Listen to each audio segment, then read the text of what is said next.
Une alliance inattendue se forme dans le Sahel, réunissant trois pays, le Burkina Faso, le Mali et le Niger, sous la direction de Ibrahim Traoré. Mais derrière cette union se cache une réalité complexe. 40% du territoire burkinabé reste toujours disputé. L'objectif est de repousser l'expansion djihadiste. Mais la question demeure. Cette alliance pourra-t-elle surmonter ses propres tensions internes et les pressions extérieures qui se profilent à l'horizon? Les enjeux sont énormes et les conséquences pour la stabilité de toute la région sont incalculables. L'Alliance des États du Sahel offre une promesse de sécurité renouvelée pour les trois pays impliqués. Mais cette promesse s'accompagne de risques considérables. Les sanctions économiques, l'isolement diplomatique et les pressions des puissances occidentales pèsent lourdement sur cette initiative. Ibrahim Traoré et ses homologues ont pris un pari audacieux en rompant avec la CEDEAO, dans l'espoir de restaurer une autonomie stratégique à long terme. L'objectif de stopper l'expansion des groupes djihadistes est une priorité, mais la cohésion interne de l'Alliance reste fragile.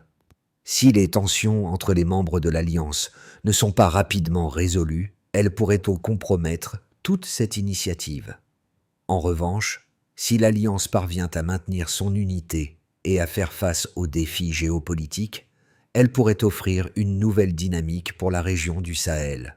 Le risque est immense, mais la récompense pourrait être une paix durable, moins dépendante des puissances extérieures. L'Alliance des États du Sahel a démarré sous de bons auspices, avec une réduction de 30% des attaques djihadistes dans certaines zones frontalières en seulement 6 mois. Ce succès précoce démontre l'efficacité du commandement unifié, mis en place sous la direction d'Ibrahim Traoré. Cependant, le véritable test commence maintenant.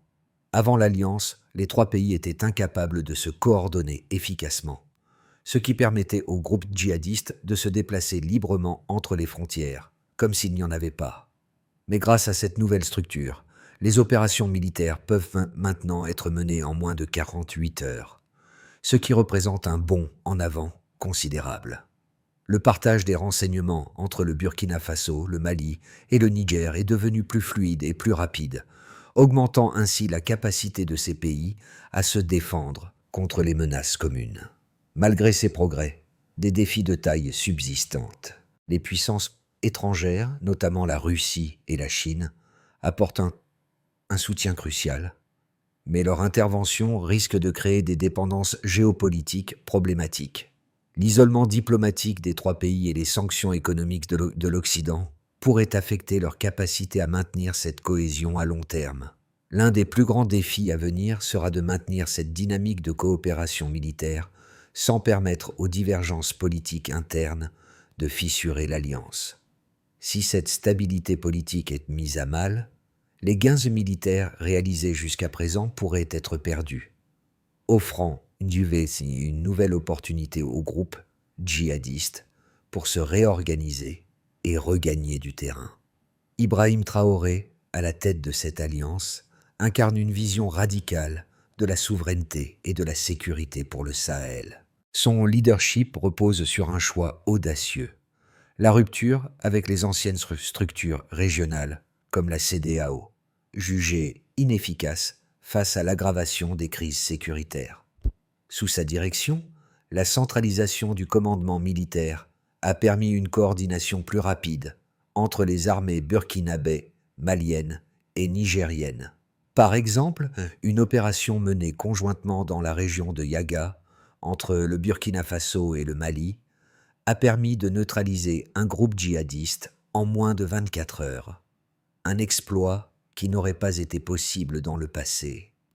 Cette avancée montre non seulement la volonté de Traoré de renforcer l'efficacité opérationnelle, mais aussi sa capacité à imposer une structure décisionnelle unifiée, indispensable pour une action rapide dans un contexte aussi chaotique. Cependant, la réussite de cette initiative dépend en grande partie de sa capacité à naviguer dans les tensions internes. Le Burkina Faso, en tant que pays le plus puissant de l'Alliance, prend souvent l'ascendant, ce qui suscite des réserves au Mali et au Niger. Ces tensions politiques, bien qu'initialement atténuées par la nécessité d'une réponse unifiée face aux groupes djihadistes, pourraient rapidement devenir un point de friction. Le défi pour Ibrahim Traoré sera de maintenir un équilibre fragile entre les trois pays, tout en consolidant le soutien politique au sein même de l'Alliance. Les premières réussites sur le terrain risquent de se heurter à des divergences de priorités, notamment sur la gestion des ressources et le leadership militaire. La question qui se pose alors est de savoir si Traoré pourra préserver l'unité de l'Alliance sans sacrifier ses idéaux de souveraineté et de sécurité. L'Alliance des États du Sahel, bien que naissant d'une situation d'urgence, a rapidement transformé la dynamique de la guerre contre le terrorisme dans la région. En janvier 2025, après des mois d'incertitude, les trois pays ont pris une décision radicale: rompre avec la CEDEAO et établir un commandement militaire centralisé. Cette décision a permis une réorganisation immédiate des forces, avec une coordination accélérée des opérations et des échanges de renseignements. La première véritable démonstration de l'efficacité de cette nouvelle structure s'est produite lorsqu'un convoi djihadiste, circulant entre le Burkina Faso et le Mali, a été intercepté grâce à l'intelligence partagée entre les trois armées. L'opération a été menée en moins de 48 heures, un exploit qui aurait été impensable quelques mois plus tôt. Ce succès militaire a eu des répercussions immédiates sur le terrain. Des zones rurales, qui étaient restées coupées pendant des mois en raison des violences, ont été sécurisées, permettant la réouverture de marchés hebdomadaires et le redémarrage de petits convois agricoles. Ce changement, bien que modeste, a un impact énorme sur la vie quotidienne des habitants, qui commencent à retrouver un semblant de normalité après des années de déplacements forcés et de terreur constante.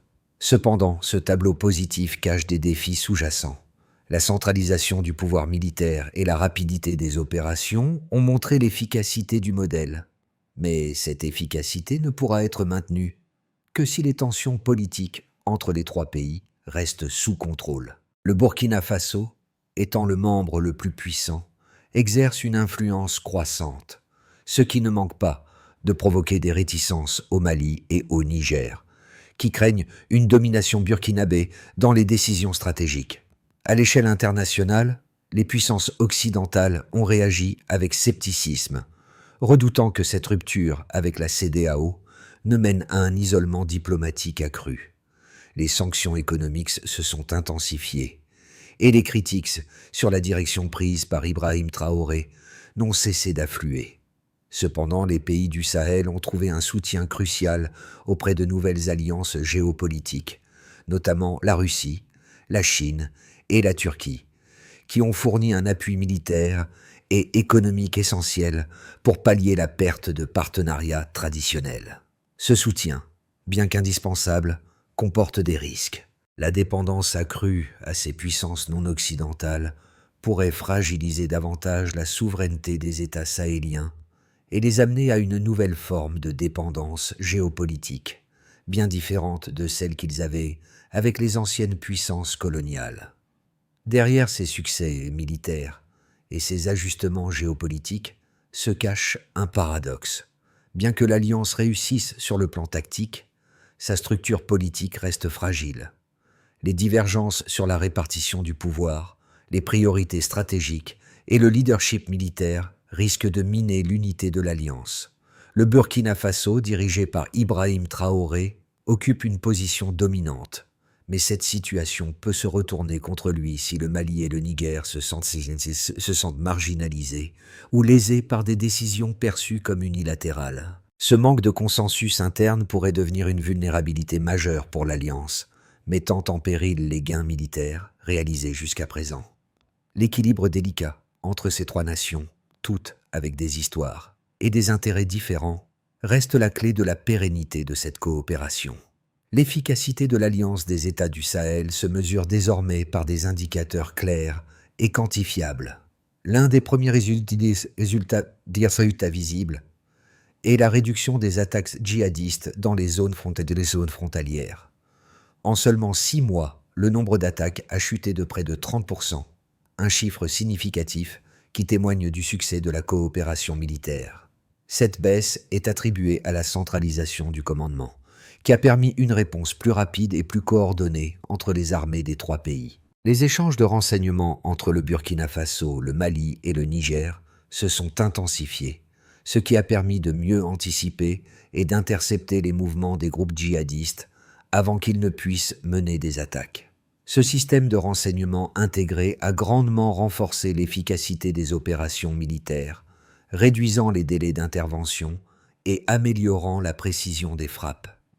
Un autre indicateur important est la diminution des déplacements internes des populations au Burkina Faso, qui ont diminué de 20% dans les zones stabilisées.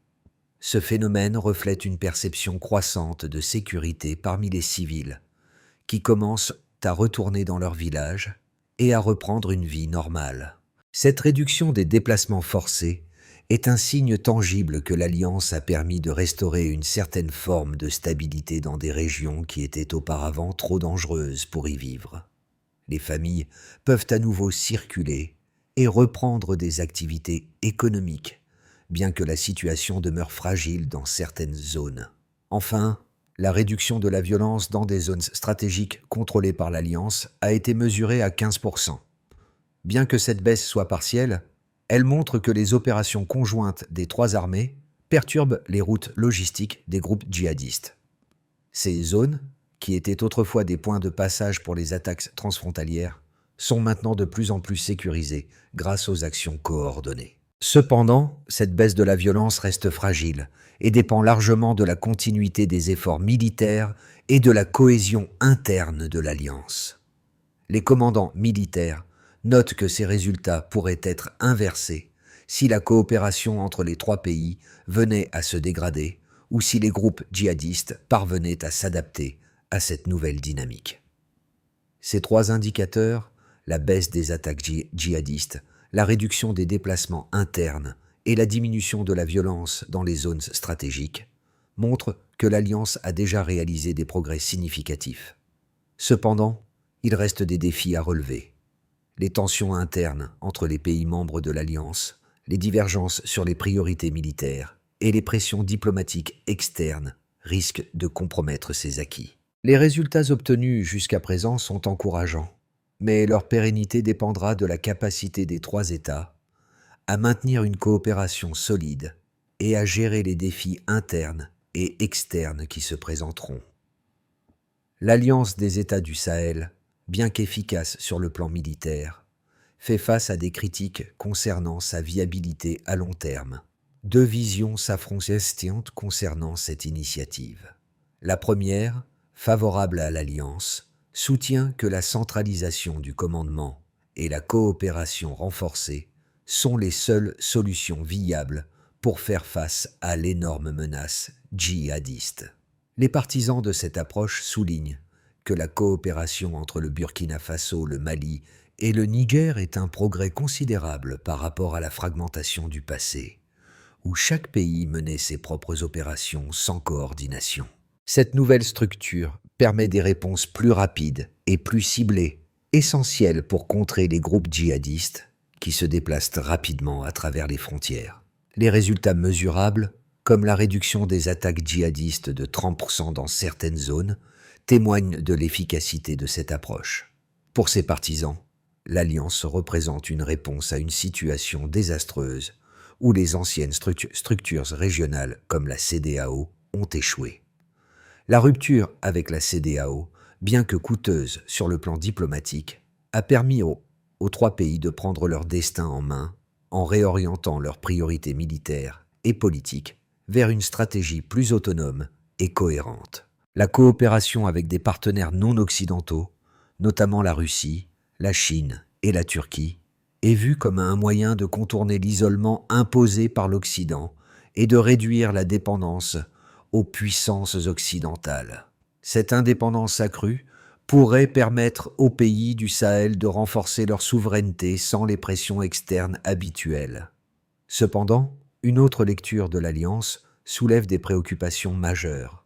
Les critiques mettent en avant les divergences internes croissantes, notamment en ce qui concerne la répartition du pouvoir et des ressources. Le Burkina Faso, bien qu'ayant un rôle central, pourrait susciter des tensions en raison de son influence dominante dans la structure de commandement, ce qui n'est pas sans conséquence pour la stabilité de l'Alliance. Le Mali et le Niger, qui ressentent une pression croissante, risquent de se détourner de l'Alliance si leurs préoccupations ne sont pas prises en compte, ce qui pourrait entraîner un effondrement progressif de la coopération. De plus, la dépendance accrue à l'égard de puissances étrangères non occidentales soulève des questions sur la pérennité de cette autonomie stratégique. Les tensions géopolitiques pourraient, à terme, conduire à une nouvelle forme de dépendance, mais cette fois vis-à-vis de nouveaux acteurs, créant ainsi une situation géopolitique plus complexe. Ainsi, bien que l'Alliance ait montré des résultats sur le terrain, sa stabilité à long terme dépendra de la capacité des trois pays à gérer leurs divergences internes et à équilibrer leurs dépendances géopolitiques. L'Alliance des États-Unis du Sahel pourrait réussir tant que la cohésion politique et militaire reste solide. Mais tout signe de fragmentation pourrait remettre en cause les avancées obtenues jusqu'à présent. L'Alliance des États du Sahel a franchi un seuil décisif en atteignant une nouvelle dynamique de coopération militaire. En seulement 6 mois, des résultats concrets sont désormais visibles, notamment une réduction de 30% des attaques djihadistes et une amélioration de la sécurité dans certaines zones frontalières. Mais cette avancée militaire n'est que la première étape. La véritable épreuve réside maintenant dans la stabilité politique de l'Alliance. Si la coopération militaire semble solide, les divergences politiques entre les membres commencent à se faire sentir. Les tensions croissantes sur la répartition des pouvoirs, ainsi que les influences externes, pourraient rapidement fragiliser les fondations de cette coopération. La véritable question qui se pose est la suivante. La cohésion interne des trois pays pourra-t-elle résister aux pressions croissantes des puissances extérieures et aux conflits internes qui émergent? Les critiques, notamment concernant l'influence croissante du Burkina Faso au sein de l'Alliance, soulignent des fractures potentielles qui risquent de nuire à l'efficacité de cette initiative. Les mois à venir seront cruciaux pour voir si l'Alliance pourra non seulement maintenir ses acquis, mais aussi s'adapter aux défis politiques et géopolitiques auxquels elle est confrontée. L'issue de cette coalition pourrait redéfinir l'avenir du Sahel, mais l'équilibre reste instable. L'Alliance des États du Sahel a déjà eu des effets tangibles sur le terrain, mais ses conséquences s'étendent au-delà de la sphère militaire. Pour les populations locales, les premiers signes d'amélioration sont évidents. La baisse de 30% des attaques djihadistes dans certaines zones frontalières a permis la réouverture de routes autrefois impraticables. Cela a facilité le retour des habitants dans leurs villages et la reprise de certaines activités économiques comme les petits commerces et les convois agricoles. Dans des régions comme Yaga, au nord-est du Burkina Faso, les marchés hebdomadaires ont rouvert, apportant un espoir renouvelé aux communautés locales. Cette réouverture symbolise non seulement une amélioration de la sécurité, mais aussi un retour à une forme de normalité après des mois de déplacements forcés et d'incertitude. Cependant, cette perception de sécurité est loin d'être uniforme. Dans certaines zones toujours instables, la situation reste fragile. Les tensions internes au sein de l'Alliance, notamment entre le Burkina Faso, le Mali et le Niger, sont également en train de se cristalliser. Le Burkina Faso, en raison de sa position dominante, est accusé par ses voisins d'imposer une vision trop centralisée de l'Alliance, ce qui crée des rivalités. Les groupes djihadistes continuent d'adapter leur stratégie et de tester la cohésion interne de l'Alliance, ce qui rappelle la fragilité de la situation. L'impact économique de l'isolement diplomatique est également notable. Les sanctions occidentales continuent de peser sur les économies locales, limitant l'accès à l'aide humanitaire et au financement international. Cependant, l'Alliance a réussi à diversifier ses partenariats, notamment avec la Russie, la Chine et la Turquie, qui ont fourni un soutien militaire et économique crucial.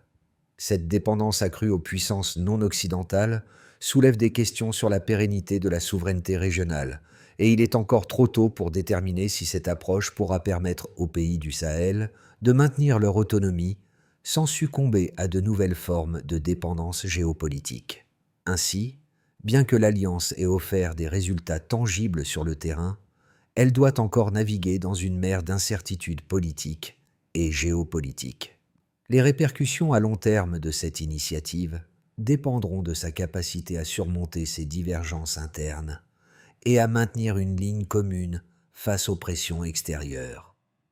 La dynamique actuelle, marquée par des succès militaires et des tensions internes, pourrait se transformer en une période de consolidation, mais les défis restent nombreux. Les 6 à 12 prochains mois constitueront une période charnière pour l'Alliance des États du Sahel. 3 trajectoires distinctes se dessinent, chacune reposant sur des dynamiques déjà visibles: la cohésion interne, la pression extérieure et la capacité des groupes djihadistes à s'adapter. Dans une première trajectoire possible, l'Alliance maintient une efficacité militaire relative sans parvenir à une consolidation politique complète. Les opérations conjointes se poursuivent. La baisse des attaques reste modérée mais stable, et les tensions internes sont contenues sans être totalement résolues. Le Burkina Faso, le Mali et le Niger acceptent des compromis imparfaits sur la répartition des moyens et du commandement. Les sanctions occidentales persistent, mais leur impact est partiellement amorti par le soutien de partenaires non occidentaux. La situation demeure fragile, mais l'Alliance conserve un avantage opérationnel suffisant pour éviter un retour à la fragmentation sécuritaire antérieure. Dans une trajectoire plus favorable, la cohésion politique rattrape l'efficacité militaire. Les mécanismes de gouvernance interne s'améliorent, réduisant les rivalités entre les 3 États. Le partage du renseignement devient plus fluide, les opérations gagnent en précision et plusieurs zones contestées sont progressivement stabilisées. Cette dynamique renforce la confiance entre les capitales sahéliennes et permet une gestion plus équilibrée des influences extérieures. Sur le plan diplomatique, malgré des relations toujours tendues avec l'Occident, l'Alliance parvient à élargir sa marge de manœuvre grâce à une stabilité accrue sur le terrain. Dans ce scénario, la trajectoire engagée sous l'impulsion de Ibrahim Traoré s'inscrit durablement. Dans une trajectoire plus sombre, les fissures internes s'élargissent. Les désaccords sur le commandement et la logistique paralysent certaines opérations. Les groupes djihadistes exploitent ces failles pour regagner du terrain. Les sanctions internationales se durcissent, accentuant la pression économique et sociale. La dépendance envers les partenaires extérieurs devient un facteur de vulnérabilité stratégique.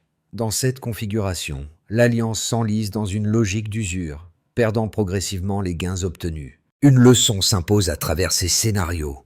La cohésion interne pèsera plus lourd que la puissance militaire brute. La capacité de l'Alliance à gérer ses propres tensions déterminera l'issue réelle de l'année à venir. Au-delà des stratégies militaires et des calculs diplomatiques, l'Alliance des États du Sahel produit des effets concrets sur plusieurs groupes directement concernés. Pour les populations rurales, la question n'est ni idéologique ni géopolitique.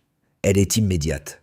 Dans les zones où la violence a reculé, même partiellement, la possibilité de circuler à nouveau, de rouvrir un marché ou de cultiver sans escorte armée représente un changement majeur. Cette amélioration reste fragile, mais elle modifie la perception du quotidien. La sécurité n'est plus absente, elle devient conditionnelle. Dans les centres urbains, une autre lecture s'impose. Les jeunes, plus connectés et exposés aux débats internationaux, observent l'Alliance avec ambivalence. Pour certains, elle symbolise une reprise de contrôle et une affirmation de souveraineté. Pour d'autres, elle incarne un risque d'isolement prolongé, susceptible de réduire les opportunités économiques, la mobilité et l'accès aux échanges internationaux. Cette tension nourrit un climat d'attente, où l'espoir et l'inquiétude coexistent sans se neutraliser.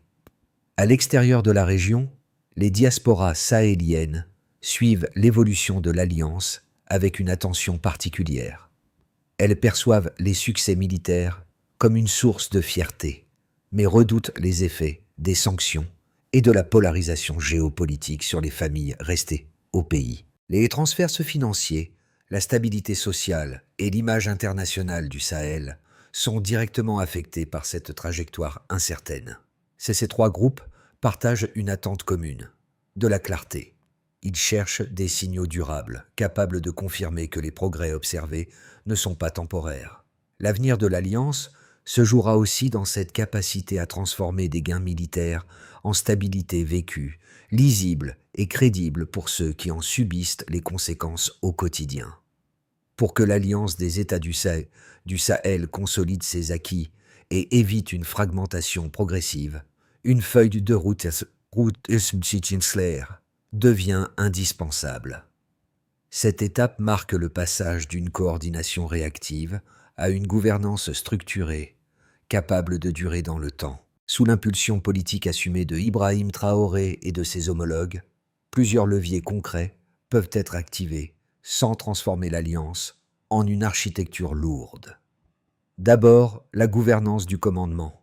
La mise en place d'un conseil militaire à rotation trimestrielle permettrait de limiter les perceptions de domination d'un État sur les autres. Chaque rotation offrirait un espace formel pour arbitrer les désaccords logistiques et ajuster les priorités opérationnelles. L'indicateur clé resterait la diminution des litiges signalés entre états-majors. Ensuite, la rationalisation des zones prioritaires. Définir 3 zones transfrontalières critiques avec des règles d'engagement communes réduirait les ambiguïtés sur le terrain. L'objectif mesurable serait un temps moyen d'intervention inférieur à 40 heures, signe d'une coordination réellement fonctionnelle. Puis, l'intégration du renseignement. Harmoniser les formats de données et consolider une base partagée sécurisée renforcerait l'anticipation des menaces.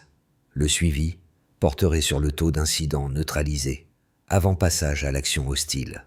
Enfin, l'équilibre des partenariats extérieurs. En diversifiant les fournisseurs d'équipements et d'appui technique, l'Alliance limiterait toute dépendance excessive. Un seuil maximal de provenance unique permettrait de préserver une marge de manœuvre stratégique. Enfin, le lien civil ne peut être ignoré. La sécurisation de corridors commerciaux et la réouverture de routes secondaires offriraient un bénéfice immédiat aux populations, traduisant la cohésion militaire en stabilité visible. Cette feuille de route ne garantit pas le succès, mais elle transforme la cohésion en réflexe plutôt qu'en exception. Dans la région de Yaga, là où une unité mixte avait rouvert un axe rural longtemps déserté, les traces de la première phase de l'Alliance restent visibles. Les marchés ont repris, les trajets courts sont redevenus possibles, et certaines voies ont recommencé à circuler là où le silence dominait. Ce lieu, évoqué au début de cette trajectoire, rappelle que derrière chaque décision stratégique se trouvent des réalités humaines concrètes. C'est ici que la promesse portée par Ibrahim Traoré prend tout son sens, loin des discours et des communiqués officiels. Pourtant, cette normalité retrouvée demeure fragile. Une route sécurisée peut être coupée à nouveau. Un marché rouvert peut se vider en quelques jours si la coordination se fissure. Cette précarité souligne une vérité essentielle. L'Alliance ne tient pas uniquement par la force militaire, mais par la capacité à préserver une cohésion constante. Les succès tactiques peuvent ouvrir des fenêtres d'espoir, mais ils ne suffisent-ils pas à eux seuls à stabiliser durablement une région marquée par des années de violence? Le parcours engagé par Ibrahim Traoré et ses partenaires n'est donc ni linéaire ni garanti. Il oscille entre avancées réelles et risques persistants. Ce va-et-vient définit la phase actuelle du Sahel, une tentative assumée de reprendre la main, tout en sachant que la moindre fracture interne peut inverser la dynamique. Une unité fissurée ne protège plus personne. Dans l'ensemble du Sahel, une idée progresse lentement, mais profondément. Celle d'une région qui tente de reprendre le contrôle de sa trajectoire. L'Alliance des États-Unis du Sahel ne se limite pas à un dispositif militaire. C'est devenu un symbole politique et social, porteur d'interrogations collectives sur la souveraineté, la sécurité et l'avenir. Les choix opérés aujourd'hui auront des répercussions durables, bien au-delà des capitales et des états-majors. Cette transformation ne se joue pas dans l'isolement. Elle s'observe, se discute et se questionne. Chaque analyse, chaque point de vue contribue à éclairer un débat encore en construction.